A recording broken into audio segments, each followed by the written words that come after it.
আসসালামু আলাইকুম ফ্রেন্ড, আশা করি ভালো আছেন। আমিও ভালো আছি আপনাদের দোয়ায়।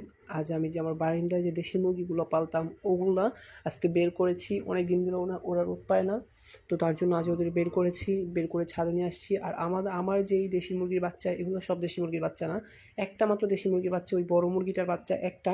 আর বাকি ডিমগুলো আমরা খেয়ে ফেলেছিলাম, তো তার জন্য ফার্মি মুরগির ডিম এনে বসিয়েছিলাম। তো ওইখান থেকে 3টা বাচ্চা ফুটেছে আর একটা হলো দেশি মুরগির বাচ্চা। তো এই বাচ্চাগুলো আজ ভাবলাম যে অনেক দিন পর ভাবতেছি যে আজ পরিষ্কার করব। তো তার জন্য ছাদে নিয়ে এসেছি। ছাদে নিয়ে এসে আমি যেভাবে পরিষ্কার করতেছি, আমি যেগুলো পালি, হ্যাঁ, ওগুলো আমি আমার নিজের সন্তানের মতো করে যত্ন করি। এগুলোতে আমার কোনো মানে ঘিন করে না। সবাই, বাড়ির সবাই বা আমার ফ্রেন্ড সার্কেল বলে, ওরা বলে যে এগুলো যে তুই করস তোর ঘিন করে না? আমি তো ঘৃণা কখনো ধরতামই না এগুলো বলে, কিন্তু আমি ওদের মুখে মুখে বলতে যে না, এগুলো আমার ঘিন করে না। কেননা আমি আমার সন্তানের মতো দেখি। এগুলো আমি হাত দিয়েও পরিষ্কার করি, তাতেও আমার কোনো প্রবলেম নেই। আর এই যে এগুলা যে রেখেছি না, যেগুলো এই যে ধান এগুলো রেখেছি, এগুলো আমি আমার গাছে দিয়ে দেবো। আমার কিছু গাছ আছে, ওই গাছগুলোতে দিয়ে দেবো, তাহলে ওগুলোতে সার হিসাবে, জৈব সার হিসাবে কাজ করবে।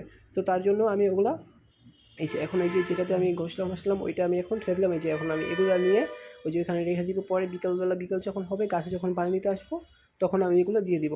তো এখন ভাবতেছি যে আমি একটা মুরগি বের করে দেখি কী অবস্থা। তো আমি এই মুরগিটা বের করলাম। এটার নাম হলো রাগিনী। এটা খুব রাগায়, খুব রাগ করে। তো তার জন্য এটার নাম রাগিনী। এমনিতে আমাকে দেখলে কিছুই বলে না। এরা